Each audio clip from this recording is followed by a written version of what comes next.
Welcome back to my YouTube channel Kavya unfiltered. ಏನು special ಇವತ್ತು, ಏನಿದು ಸ್ಪೆಷಲ್ ಐಟಮ್ ಮಾಡಿಟ್ಟಿದ್ದಾಳೆ ಅಂತ ಅಂದರೆ, ಇವತ್ತು ನಾನು ಪನ್ನೀರ್ ಟಿಕ್ಕಾ ರೆಸಿಪಿನ ಮನೇಲೇ ಟ್ರೈ ಮಾಡಿದ್ದು. ಇಲ್ಲಿ ಮೇನ್ ಡಿಸ್ಕ್ಲೇಮರ್ ಏನು ಅಂತ ಅಂದರೆ, ನಾನು ರೆಸಿಪಿನ ಹೇಳ್ಕೊಡ್ತಾ ಇಲ್ಲ, ನಾನೇ ಕಲಿತು ಮಾಡ್ತಾ ಇರೋದು. ಅಂದರೆ ಅಫ್ಕೋರ್ಸ್ ಯೂಟ್ಯೂಬಲ್ಲಿ ಶಾರ್ಟ್ಸಲ್ಲಿ ನೋಡಿಕೊಂಡು ನಾನು ಟ್ರೈ ಮಾಡ್ತಾಯಿದ್ದೀನಿ. Because I had cravings of eating paneer. So ಪಲ್ಯ ಎಲ್ಲ ಮಾಡೋಕ್ಕೆ ಬರಲ್ಲ ನನಗೆ, ದೊಡ್ಡದಾಗಿ ರೋಟಿ ಪಲ್ಯ ಎಲ್ಲ. So I just had a thought of trying paneer tikka. Okay, let's go. ಇವಾಗ ನಾನು ರೆಸಿಪಿನ ನೋಡಿಕೊಂಡಾಗ I got to know that ನನಗೆ ಪೆಪ್ಪರ್ ಪೌಡರು, ಧನಿಯಾ ಪೌಡರ್ ಮತ್ತು ಜೀರಾ ಪೌಡರ್ ಬೇಕು ಅಂತ. ಬಟ್ ನಮ್ಮ ಮನೇಲಿ 3 ಇರಲಿಲ್ಲ. ಮೇನ್ ಇಂಗ್ರೀಡಿಯೆಂಟ್ ಇತ್ತು, ಅಂದರೆ ಜೀರಾ ಇತ್ತು, ಪೆಪ್ಪರ್ ಇತ್ತು, ಧನಿಯಾ ಇತ್ತು. ಸೊ ನಾನೇನು ಮಾಡಿದೆ, ಹೆಂಗಿದ್ರು ಸಪ್ರೇಟಾಗಿ ಏನಕ್ಕೆ ಗ್ರೈಂಡ್ ಮಾಡ್ಕೊಳ್ಳೋದು ಪೌಡರ್ಗೆ ಅಂತ ಹೇಳಿಬಿಟ್ಟು ನಾನೇ ಎಲ್ಲದನ್ನು ಒಂದಕ್ಕೇ ಅಪ್ರಾಕ್ಸಿಮೇಟ್ ಪ್ರಪೋರ್ಷ್ನಲಲ್ಲಿ ಹಾಕಿ ಗ್ರೈಂಡ್ ಮಾಡಿಕೊಂಡು ಇಟ್ಕೊಂಡಿದ್ದೀನಿ. ಇವಾಗ ನೆಕ್ಸ್ಟು ನಾನು ಕ್ಯಾಪ್ಸಿಕಮ್ ಮತ್ತು ಆನಿಯನ್ಸ್ನ ತೊಗೊಂಡಿದ್ದೀನಿ. 2 ಆನಿಯನ್ಸ್ ತೊಗೊಂಡಿದ್ದೀನಿ, 1 ಕ್ಯಾಪ್ಸಿಕಮ್ ತೊಗೊಂಡಿದ್ದೀನಿ.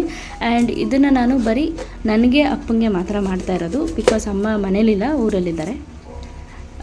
ಸೊ ಇಬ್ಬರಿಗೆ ಆದ್ದರಿಂದ ನಾನು ಕ್ಯಾಪ್ಸಿಕಮ್ಮು ಆನಿಯನ್ ಎಲ್ಲ ತುಂಬ 1, 2 ಆ ಥರ ಇದರಲ್ಲಿ ತೊಗೊಂಡಿದ್ದೀನಿ. ಆ್ಯಂಡ್ ಕ್ಯಾಪ್ಸಿಕಮ್ನ ಮತ್ತು ಆನಿಯನ್ನ ಎರಡೂ ನಾವು ಒಂಥರ ಸ್ಕ್ವೇರ್ ಶೇಪಲ್ಲಿ ಹೆಚ್ಚಬೇಕಾಗುತ್ತೆ, ಸ್ವಲ್ಪ ದೊಡ್ಡ ಶೇಪಲ್ಲಿ ಹೆಚ್ಚಬೇಕು ಅಂತ ತೋರಿಸಿದ್ರು ರೆಸಿಪಿ ನೋಡ್ಬೇಕಾದ್ರೆ. So that's what I am going to do ನಾವ್.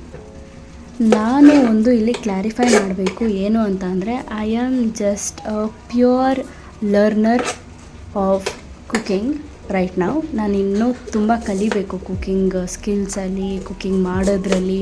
ಆ್ಯಂಡ್ ಉಪ್ಪು ಎಷ್ಟು ಕರೆಕ್ಟಾಗಿ ಹಾಕಬೇಕು ಅಂತ ನನಗೂ ಈಗಲೂ ಕೂಡ ನನಗೆ ಸರಿಯಾಗಿ ಗೊತ್ತಿಲ್ಲ, because I am still learning. And ನಾನು ರೆಗ್ಯುಲರಾಗಿ ಏನು ಕುಕ್ ಮಾಡಲ್ಲ, ವೆರಿ ಆಫನ್. ಅದು ಅಮ್ಮ ಊರಿಗೆ ಹೋದಾಗ ಮಾತ್ರ ನಾನು ಕುಕ್ಕಿಂಗ್ ಮಾಡೋದು, ಅಡುಗೆ ಮನೆಗೆ ಹೋಗಿ ಕುಕ್ ಮಾಡೋದು. ಅಂದರೆ ಅಮ್ಮಂಗೆ ಹುಷಾರಿಲ್ಲ ಅಂದರೂ ಮಾಡ್ತಿರ್ತೀನಿ, ಜಸ್ಟ್ ಅದು ಏನೋ. ಬಟ್ ಆದರೂ ನಮ್ಮಮ್ಮ ನನ್ನ ಜೊತೆ ಬಂದೇ ಬರ್ತಾರೆ ನನಗೆ ಹೆಲ್ಪ್ ಮಾಡೋದಕ್ಕೆ. ಸೊ ಆ ಥರ ರೆಗ್ಯುಲರ್ ಬೇಸಿಸಲ್ಲಿ ನಾನು ಕುಕ್ಕಿಂಗ್ ಮಾಡೋದೇ ಇಲ್ಲ. ಸೊ ಆಫನ್ ಮಾಡೋದ್ರಿಂದ ಅಲ್ಲಿ ಇಲ್ಲಿ ಹೆಚ್ಚು ಕಮ್ಮಿ ಆಗುತ್ತೆ. ಆ್ಯಂಡ್ ಅಡುಗೆ ಮಾಡಬೇಕಾದ್ರೂ ಅಷ್ಟೇ, ತುಂಬ ಯೂನೀಕಾಗಿ, ಕ್ರಿಯೇಟಿವ್ ಆಗಿ, ಡಿಫ್ರೆಂಟಾಗಿ, ಇನ್ನೋವೇಟಿವ್ ಆಗಿ ಎಲ್ಲ ಒಂದೇ ಅಂತ ಗೊತ್ತು ವರ್ಡ್ಸ್ ಮೀನಿಂಗು. ಬಟ್ ಹೇಳಬೇಕಲ್ಲ ಜಾಸ್ತಿ, ಅದಕ್ಕೆ ಹೇಳ್ತಾಯಿದ್ದೀನಿ. ಸೊ ತುಂಬ ಸ್ಪೆಷಲ್ಲಾಗಿ ಮಾಡ್ತಿರ್ತೀನಿ, ಬಿಕಾಸ್ ಒಂದು ಮಾಸ್ಟರ್ ಚೆಫ್ ಫೀಲಲ್ಲಿ ಮಾಡ್ತಾಯಿರ್ತೀನಿ. ಸೊ ಅಲ್ಲಿ ಇಲ್ಲಿ ಏನಾದರೂ ಯುನೀಕಾಗಿ ಮತ್ತು ಸ್ವಲ್ಪ ಫನ್ನಿಯಾಗಿ ಏನಾದರೂ ಅನಿಸಿದ್ರೆ, you are free to laugh and you are also free to give me suggestions to correct myself also. And coming to the video, ಇಲ್ಲಿ ನಾನು ಪನ್ನೀರ್ 200 ಗ್ರಾಮ್ಸ್ ತೊಗೊಂಡಿಲ್ಲ, ನಮ್ಮಪ್ಪ ಅಷ್ಟೇ ತಂದುಕೊಟ್ಟಿದ್ದು. ಸೊ ಅದರಲ್ಲೇ ಮಾಡಬೇಕು ಅಂತ ಮಾಡ್ತಾಯಿದ್ದೀನಿ 200 ಗ್ರಾಮ್ಸು. ಸೊ 200 ಗ್ರಾಮ್ಸಿಗೆ ಐ ಥಿಂಕ್ ನಾನಿಲ್ಲಿ 1 ಈರುಳ್ಳಿ ಹೆಚ್ಚಿದ್ದೀನಿ.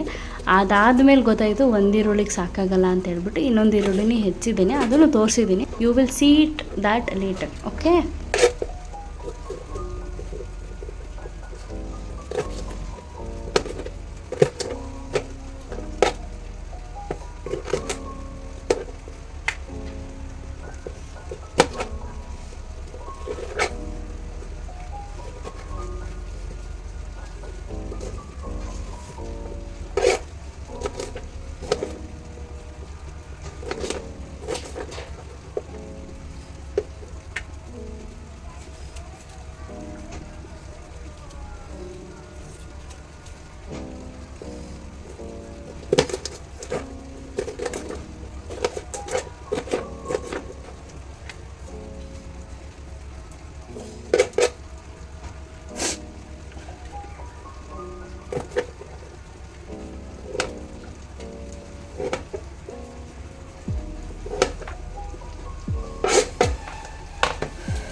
ನಾನು ರೆಸಿಪಿ ನೋಡ್ಕೊಂಡಿರೋ ವಿಡಿಯೋದಲ್ಲಿ ಜಿಂಜರ್ ಗಾರ್ಲಿಕ್ ಪೇಸ್ಟನ್ನು ಯೂಸ್ ಮಾಡಿದ್ದು.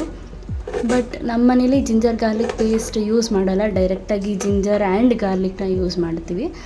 ಸೊ ಹಾಗಾಗಿ ನಾನೇನು ಮಾಡಿದೆ ಇಲ್ಲಿ ಅಂತಂದರೆ ಜಿಂಜರ್ನ ಕಟ್ ಮಾಡಿಕೊಂಡೆ ಸ್ಲೈಸಸ್ ಆಗಿ, ಆಮೇಲೆ ಗಾರ್ಲಿಕ್ನ ಸುಲ್ಕೊಂಡೆ, ಎರಡೂ ಏನು ಮಾಡಿದೆ ಕುತ್ಕೊಂಡು ಜಜ್ಜಿದೆ.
ಇವಾಗ ಒಂದು ಬೌಲ್ ಅಥವಾ ಒಂದು ಪಾತ್ರೆನ ತೊಗೋಬೋದು.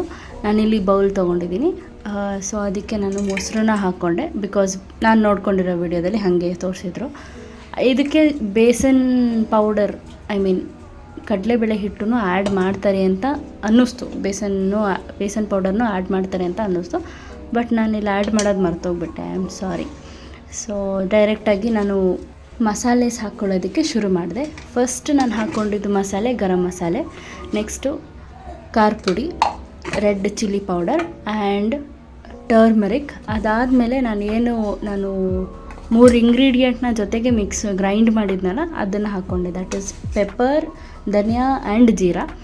ಅದಾದಮೇಲೆ ನಾನು ಉಪ್ಪು ಹಾಕ್ಕೊಂಡು ಜಜ್ಜಿರೋ ಜಿಂಜರ್ ಗಾರ್ಲಿಕ್ ಪೇಸ್ಟ್ ಅಂತ ಅಂದ್ಕೊಂಡಿದ್ದೀನಿ, ಅದನ್ನು ಹಾಕ್ಕೊಂಡು ಮಿಕ್ಸ್ ಮಾಡಿದೆ.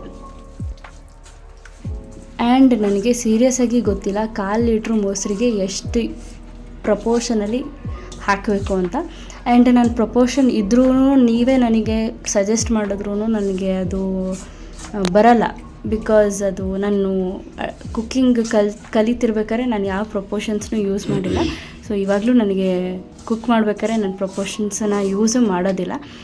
ಅದೊಂದು ನನ್ನ ಬದಲಾವಣೆ ಆಗುತ್ತೋ ಇಲ್ಲೋ ನನಗೆ ಗೊತ್ತಿಲ್ಲ. ಬಟ್ ಸದ್ಯಕ್ಕಂತೂ ಮಾಡ್ಕೊಳಕ್ಕಾಗಲ್ಲ. I am very sorry. ನಾನು ಏನಾದರೂ ಜಾಸ್ತಿ ಹಾಕ್ತಿದ್ರೆ ಕಮ್ಮಿ ಆಗ್ತಾಯಿದ್ರೆ ನೀವು ಅದನ್ನು ಮಿಸ್ಟೇಕ್ ಮಾಡೋಕ್ಕೆ ಹೋಗ್ಬೇಡಿ. ನಿಮಗೆ ಅದು ಎಷ್ಟು ಕರೆಕ್ಟಾಗಿ ಬರುತ್ತೋ ಅಷ್ಟು ಕರೆಕ್ಟಾಗಿ ನಿಮ್ಗೆ ತಿಳಿದಂಗೆ ಹಾಕ್ಕೊಂಬಿಡಿ, ಓಕೆನಾ? ಯಾಕೆ ಅಂತ ಅಂದರೆ ನಾನು ಮಾಡೋ ಕಾಫಿ, ಟೀ ಆಗಿರ್ಬೋದು ಅಥವಾ ಸಾಂಬಾರು ಆಗಿರ್ಬೋದು, ಮ್ಯಾಗಿನೇ ಆಗಿರ್ಬೋದು, ಅಥವಾ ಬೇರೆ ಏನಾದರೂ ಎಗ್ ರೈಸೋ, ಚಿತ್ರಾನ್ನನೋ, ಅವಲಕ್ಕಿನೋ ಏನೇ ಮಾಡಿದ್ರೂ ನಾನು ಯಾವತ್ತೂ ಪ್ರಪೋರ್ಷ್ನಲ್ ಆಗಿ ಮಾಡಿಲ್ಲ. ಆ್ಯಂಡ್ ನಾನು ಯಾವತ್ತೂ ಅಪ್ರಾಕ್ಸಿಮೇಟಾಗಿ ಹಾಕಿ ಮಾಡ್ಕೊಂಡಿದ್ದೀನಲ್ವ, ಅದು ನನಗೆ ಸೂಪರ್ ಹಿಟ್ ಕೊಟ್ಟಿದೆ. ಆ್ಯಂಡ್ ಟೇಸ್ಟ್ ಅಂತೂ ಸಖತ್ತಾಗಿ ಕೊಟ್ಟಿದೆ. ಆ್ಯಂಡ್ ಕೆಲವೊಂದು ರೆಸಿಪೀಸ್ ನಾನು ಮಾಡಿದ್ರಲ್ಲಿ ಅದು ನಮ್ಮ ಅಮ್ಮನ ಥರನೇ ಬಂದಿದೆ ಅಂತಲೂ ನಮ್ಮಮ್ಮನೇ ನನಗೆ ಹೇಳಿದ್ದಾರೆ. ಸೊ ಹಾಗಾಗಿ ನನಗೆ ಪ್ರಪೋರ್ಷನ್ಸ್ ನಲ್ಲಿ ಮಾಡೋದು ಇಷ್ಟ ಆಗಲ್ಲ. So I am sorry if ನಾನು ಚೇಂಜ್ ಮಾಡ್ಕೊಳ್ಳೋಕೆ ಟ್ರೈ ಮಾಡ್ತೀನಿ. But if I couldn't, I am sorry. So for me approximate is the best thing. So I always do that. ಇವಾಗ ನಾನು ಪನ್ನೀರ್ನ ಕಟ್ ಮಾಡ್ಕೊಳ್ತಾ ಇದ್ದೀನಿ. ಸಿ ದ ಬ್ಯೂಟಿ ಗಾಯ್ಸ್, ಎಷ್ಟು ಚೆನ್ನಾಗಿ cut ಆಗ್ತಾಯಿದೆ, ಸ್ಮೂತಾಗಿ ಕಟ್ ಮಾಡ್ತಾಯಿದ್ದೀನಿ ನಾನು. Wow, this is the beauty of cooking ಅಲ್ವಾ? ಅಡುಗೆ ಮಾಡೋರು ಒಪ್ಕೊಳ್ತಾರೆ ನಮ್ಮ ಥರ. ಇವಾಗ ಬಿಟ್ಟರೆ ನಾನು ಸ್ಕೇಲ್ ಇಟ್ಕೊಂಡು ಕಟ್ ಮಾಡ್ತಿದ್ದೇನೋ ಹಾಗೆ ಫುಲ್ ಕರೆಕ್ಟಾಗಿ ಇಟ್ಕೊಂಡು ಕಟ್ ಮಾಡ್ತಾಯಿದ್ದೀನಿ. ನಾನು ಕಟ್ ಮಾಡ್ಬೇಕಾದ್ರೆ ನನಗೆ ಗೊತ್ತಾಗಲಿಲ್ಲ, ಕ್ಯಾಮ್ರಾದಲ್ಲಿ ನೋಡ್ಕೊಳಕ್ಕಾಗಲಿಲ್ಲ. ಇವಾಗ ವಿಡಿಯೋ ಎಡಿಟ್ ಮಾಡ್ಬೇಕಾದ್ರೆ ಕಾಣಿಸ್ತಾ ಇದೆ ನಾನು ಎಷ್ಟು ಚೆನ್ನಾಗಿ ಒಂದು ಪನ್ನೀರ್ ಟೆಕ್ಸ್ಚರ್ನ ಹಿಡ್ಕೊಂಡು ಅದನ್ನು ಫೀಲ್ ಮಾಡಿಕೊಂಡು ಕಟ್ ಮಾಡ್ತಾಯಿದ್ದೀನಿ. ಇನ್ನು ನಮ್ಮಪ್ಪ ಬಂದಿದ್ದಿದ್ರೆ ಕ್ಯೂಬ್ಸ್ನ ಕಟ್ ಮಾಡೋದಕ್ಕೆ, ಪನ್ನೀರ್ ಕ್ಯೂಬ್ಸ್ನ ಪರ್ಫೆಕ್ಟ್ ಕ್ಯೂಬಾಗಿ ಕಟ್ ಮಾಡೋರು. But he was little busy with his work. So I wanted to prepare these paneer tikka. So yeah,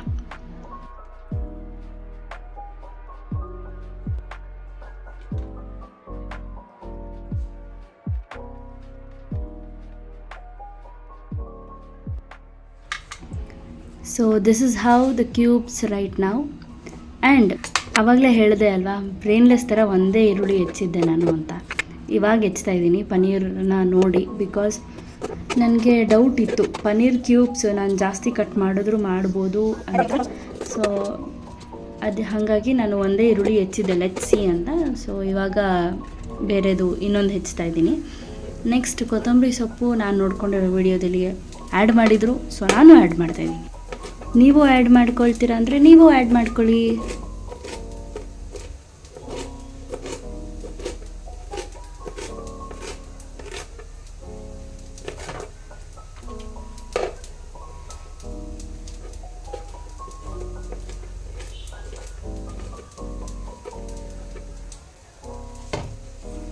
ಈಗ ಕಲಿಸ್ಕೊಂಡಿರೋ ಮಸಾಲೆಗೆ ಕೊತ್ತಂಬರಿ ಸೊಪ್ಪು, ಈರುಳ್ಳಿ, ಕ್ಯಾಪ್ಸಿಕಮ್, ಪನ್ನೀರನ್ನ ಮಿಕ್ಸ್ ಮಾಡ್ಕೊಳ್ಳುವ ಸಮಯ.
ಈಗ ಪನ್ನೀರ್ ಟಿಕ್ಕಾಗೆ ಎಲ್ಲ ಪ್ರಿಪ್ರೇಷನ್ಸು ಆಯಿತು. ಇವಾಗ ಬೇಯಿಸ್ಕೊಳ್ಳೋದು. ಇದನ್ನು ನಾವು ಗ್ರೇವಿ ಥರನೂ ಮಾಡ್ಕೋಬೋದು, ಬಿಕಾಸ್ ನಾವು ಮಿಕ್ಸ್ ಮಾಡ್ಕೊಂಡಿರೋ ಕರ್ಡ್ ಜಾಸ್ತಿ ಆಯಿತು ಅಂತ ಅಂದರೆ. ಅದರ್ವೈಸ್ ಇನ್ನೂ ಸ್ವಲ್ಪ ಕರ್ಡನ್ನ ಕಮ್ಮಿ ಅಮೌಂಟಲ್ಲಿ ಹಾಕ್ಕೊಂಡು ನಾವು ಸ್ವಲ್ಪ ಡ್ರೈ ಆಗು ಕೂಡ ಫ್ರೈ ಮಾಡ್ಕೋಬೋದು.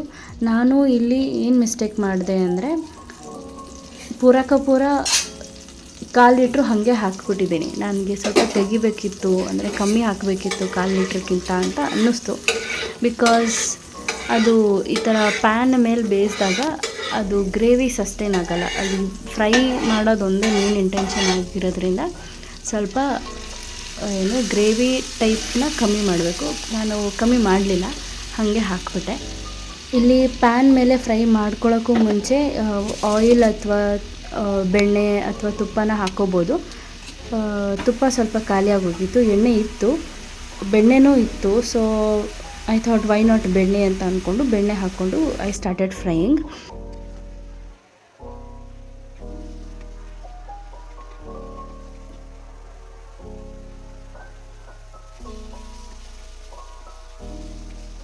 ನಾನು ಕೂಡ ನೋಡೋಷ್ಟು ನೋಡಿದೆ, ವಾಟರ್ ಕ್ವಾಂಟಿಟಿ ಹೋಗುತ್ತೆ ಅಂತ. ಯಾಕೋ ಹೋಗಂಗೆ ಕಾಣಲಿಲ್ಲ. ನಾನೇನು ಮಾಡಿದೆ, ಇನ್ನೂ ಅರ್ಧ ಉಳಿಸಿರೋದನ್ನು ಕೂಡ ಹೀಗೆ ಅರ್ಧ ಬೇಯಿಸ್ಕೊಂಡು ಆಮೇಲೆ ಏನೋ ಒಂದು ಜುಗಾಡು ಮಾಡೋಣ ಅಂತ ಅಂದ್ಕೊಂಡೆ. ಸೊ ಇವಾಗ second half of the paneer ಟಿಕ್ಕಾನ ಬೇಯಿಸ್ಕೊತಾ ಇದ್ದೀನಿ.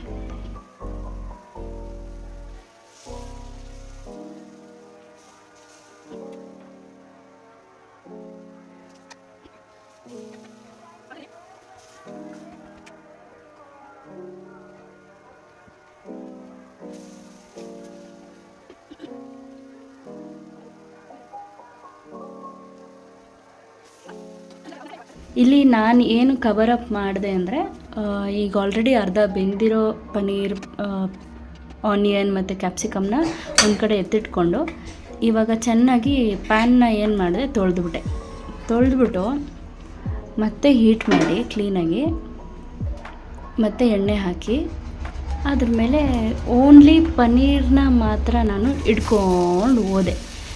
ಸೊ ಆಲ್ರೆಡಿ ಅದು ಮಸಾಲೆ ಪನ್ನೀರ್ಗೆ ಸ್ಟಿಕ್ ಆಗೋಗಿತ್ತು.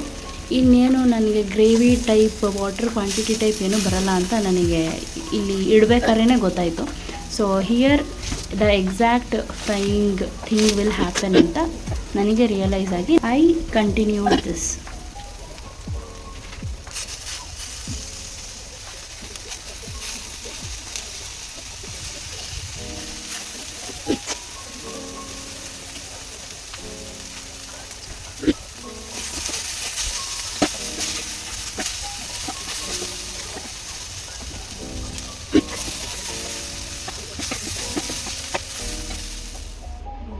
ಸೊ ಫೈನಲಿ ಹೇಗೋ ಮಾಡಿ ಪನ್ನೀರ್ ಟಿಕ್ಕಾ ಅಂತೂ ಮಾಡಿದೆ.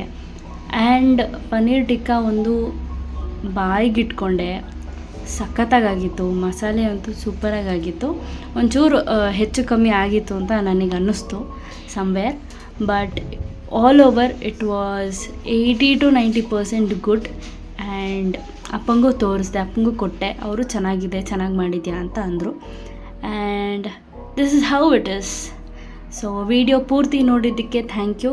Please do like, share and subscribe to my YouTube channel. Bye.